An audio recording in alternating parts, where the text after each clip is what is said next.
पिछले 15-20 दिनों से सोशल मीडिया पर एक आम खबर आ रही है मोतीलाल ओसवाल एएमसी के बारे में, जिसमें ये कहा जा रहा है कि कल्याण ज्वेलर्स ने मोतीलाल ओसवाल एएमसी के फंड मैनेजर्स को ब्राइब किया इस बात के लिए कि कल्याण ज्वेलर्स में मोतीलाल ओसवाल एएमसी अपना स्टेक बढ़ाए। और इस कारण से सोशल मीडिया पे बहुत सारे फाइनेंशियल इन्फ्लुएंसर्स ये सलाह दे रहे हैं कि चूंकि इसमें ब्राइबरी केस है तो निश्चित रूप से इसका परफॉर्मेंस खराब होगा और इस फंड से इन्वेस्टर्स को निकल जाना चाहिए। आज हम चर्चा करेंगे इन्हीं बिंदुओं पर कि यदि उन्होंने ब्राइब दिया भी है और स्टेक बढ़ाया भी है तो आखिर उसके परफॉर्मेंस पे क्या असर आया है और क्या असर आने वाला है, और इस बेसिस पे हम निर्णय लेंगे कि क्या हमें मोतीलाल ओसवाल के सारे फंड्स जो हैं उससे एग्जिट कर लेना चाहिए। एस्ट्रॉन टैक्समैन के नए वीडियो में आपका एक बार फिर से स्वागत है। यदि इस वीडियो से आपके नॉलेज बेस में, आपके एनालिसिस में कोई वैल्यू एडिशन होता है तो इसको लाइक करें, अपने फ्रेंड्स के साथ शेयर करें, कमेंट करके बताएं कैसा लगा, कुछ पूछना हो ये भी बताएं। और अभी तक यदि आपने मेरा चैनल को सब्सक्राइब नहीं किया है तो इसको सब्सक्राइब करें और सब्सक्रिप्शन बटन के बगल में जो बेल आइकन है उसको पुश करें ताकि हमारे सभी नए वीडियो की नोटिफिकेशन आपको लगातार मिलती रहे।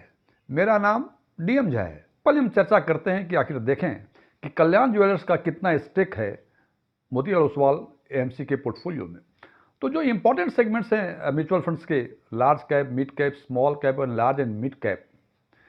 तो चूंकि लार्ज कैप काफ़ी नया फंड है इसलिए हमने इस एनालिसिस में लार्ज कैप को निकाल दिया है और तीन इंपॉर्टेंट सेगमेंट्स जो बचते हैं लार्ज एंड मिड कैप और स्मॉल कैप, इसके कॉन्टेक्स्ट में देखते हैं कल्याण ज्वेलर्स का स्टेक, या यूं कह लें मोतीलाल ओसवाल के इन तीनों सेगमेंट्स का स्टेक कल्याण ज्वेलर्स के स्टॉक्स में क्या है।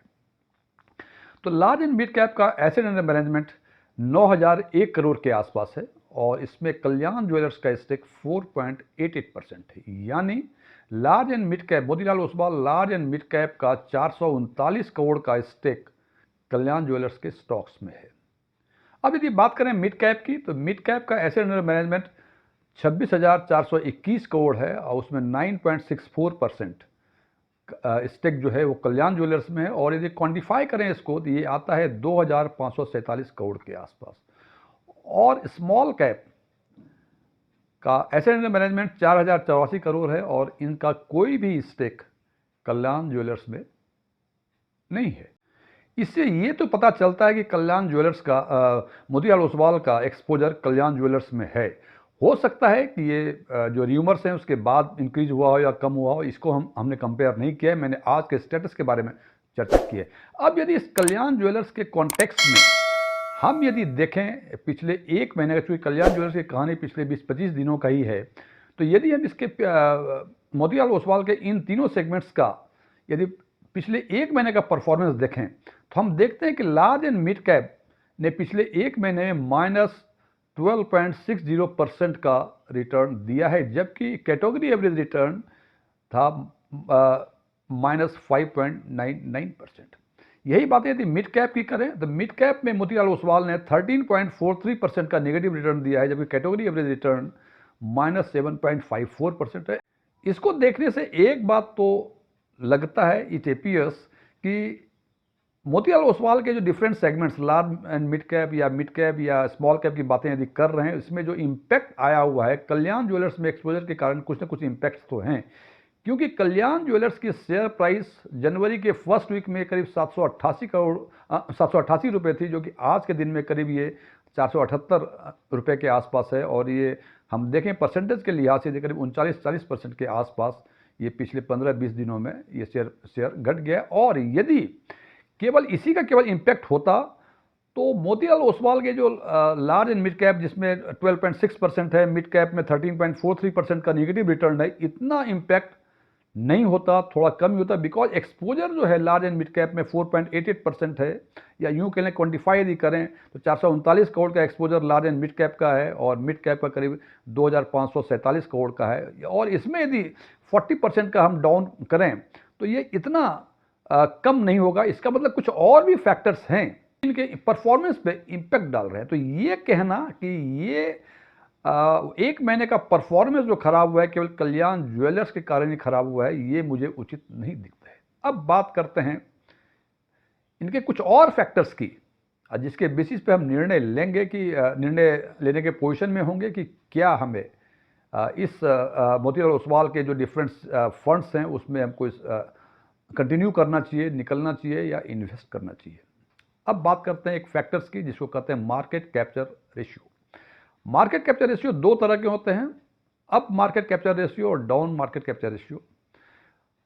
सीधे साफ शब्दों में ये बताऊं कि यदि अप मार्केट कैप्चर रेशियो 100% से जितना अधिक होता है वो फंड उतना अच्छा माना जाता है, और down capture ratio market capture ratio जितना नेगेटिव अधिक होता है वो उतना अच्छा माना जाता है। यदि हम लार्ज एंड मिड कैप का लास्ट 1 ईयर का अप मार्केट कैप्चर रेशियो देखें तो ये है 163%। इसका मतलब यदि इसको ट्रांसलेट करें सिंपल भाषा में, हम कहेंगे कि मार्केट यदि 1% ऊपर जाता है तो मोतीलाल ओसवाल का large and mid cap fund 1.63% ऊपर जाता है। जनाब ये पिछले एक साल का है, एक साल में ये भी जो 12.6% का नेगेटिव रिटर्न आया है लार्ज एंड मिड कैप में, ये वो भी इंक्लूडेड है। मीन्स कल्याण ज्वेलर का इम्पैक्ट इसमें भी आया हुआ है। यदि कल्याण ज्वेलर का इम्पैक्ट नहीं आता, यानी लार्ज एंड मिड कैप में 12.60% का नेगेटिव रिटर्न नहीं आता, तो शायद इनका अप मार्केट कैप्चर रेशियो और अधिक होता। तो 163% is very good market capture ratio, और डाउन मार्केट कैप्चर रेशियो -10% है। -10% का मतलब यदि मार्केट 10% डाउन होता है तो ये जो है केवल 9% डाउन होगा, मतलब 1% कम डाउन होगा ये। अब यदि मिड कैप की बातें करें, यही up market capture ratio it is 159% और डाउन मार्केट कैप्चर रेशियो 34%। तो ये मिड कैप और मिड कैप के अप मार्केट कैप्चर रेशियो और डाउन कैप्चर रेशियो भी काफ़ी बेहतर दिख रहे हैं, और स्मॉल कैप के 103 अप मार्केट कैप्चर रेशियो है, जो ऑलमोस्ट बराबर है, जो मार्केट जितना आएगा उसी के आसपास ये अब जाएगा। लेकिन जो डाउन मार्केट कैप्चर रेशियो है, जो काफ़ी अच्छी चीज़ें हैं, वो -33% है। इसका मतलब यदि मार्केट 10% डाउन जाता है तो स्मॉल कैप सेगमेंट 6.7% के आसपास ही डाउन जाएगा। ये काफ़ी बेहतर रेशियो हैं। तो इन रेशियो के हिसाब से मुझे नहीं लगता, मैं फिर रिपीट कर दूं, ये market capture ratio last 1 year का है, जिसमें ये पिछले 20-25 दिन का जो कल्याण ज्वेलर्स का इम्पैक्ट जो इसके परफॉर्मेंस पे आया है वो भी इसमें कैप्चर किया गया है। इससे ये ऐसा नहीं लगता है मुझे कि इसमें कुछ ऐसा हंगामा हो गया है कि मोतीलाल ओसवाल के सारे फंड से हमें एग्जिट कर लेना चाहिए या कुछ और करना चाहिए। अभी तक की एनालिसिस से मुझे कोई ऐसे कारण नहीं दिखते हैं कि हमें मोतीलाल ओसवाल के सारे फंड से एग्जिट कर लेना चाहिए, बिकॉज जनाब ये इक्विटी म्यूचुअल फंड है और इनका इन्वेस्टमेंट इक्विटी मार्केट में होता है। इक्विटी मार्केट कभी भी बहुत सारे स्टॉक 20-25-30 स्टॉक्स में इन्वेस्ट करते हैं म्यूचुअल फंड, और कुछ स्टॉक्स बेहतर करता है, कुछ स्टॉक बेहतर नहीं करता है। तो केवल एक पार्टिकुलर उसमें लेके कल्याण ज्वेलर्स के कारण ये हो रहा है जनाब, ऐसा नहीं है। जिसकी चर्चा हमने की और देखा, ये इम्पैक्ट जो 12-13% का लार्ज एंड मिड कैप में या स्मॉल कैप में करीब 9% के आसपास जो डाउन जो नेगेटिव रिटर्न दिया है, वो केवल कल्याण ज्वेलर्स का ही नहीं, और भी कोई फैक्टर्स हैं। और ये फैक्टर्स जो इम्पैक्ट कर रहे हैं केवल मोतीलाल ओसवाल एएमसी पर ही नहीं कर रहे हैं, बाकी सेगमेंट एज ए होल वो इम्पैक्ट कर रहे हैं। हालांकि ये दिख रहा है कि थोड़ा सा अधिक मोतीलाल ओसवाल के फंड्स पे है in comparison to other funds जो कैटेगरी एवरेज का फंड्स है उसके कंपैरिजन में।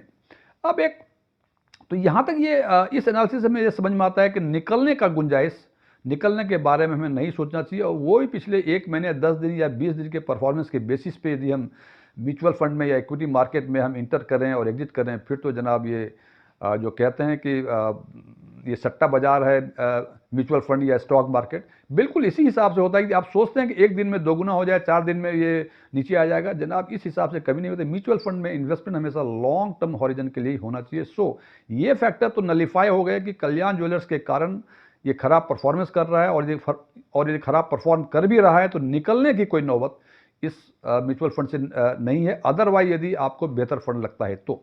अब बात करेंगे कि चूंकि हमें निकलना नहीं है, मीन्स कंटिन्यू करना है, लेकिन जो नए इन्वेस्टर हैं उनके लिए क्या इंडिकेशन है, क्या इनके म्यूचुअल फंड्स में जो मोतीलाल ओसवाल के डिफरेंट सेगमेंट्स में उसमें इंटर करना चाहिए। इसके लिए हमने प्राइस अर्निंग रेशियो के बारे में बातें की हैं।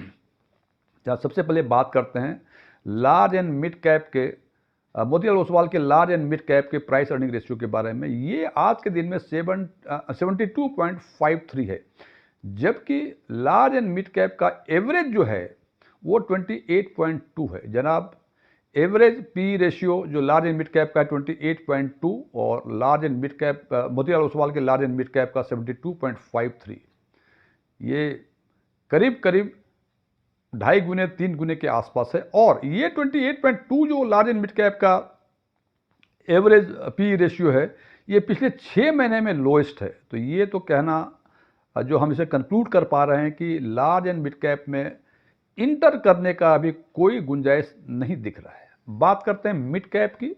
मिड कैप का पी रेशियो, मोतीलाल ओसवाल के मिड कैप का पी रेशियो 69.32 है, जबकि इनका एवरेज जो है मिड कैप का पी रेशियो वो 40.9% है। ये भी पिछले 6 महीने का लो है।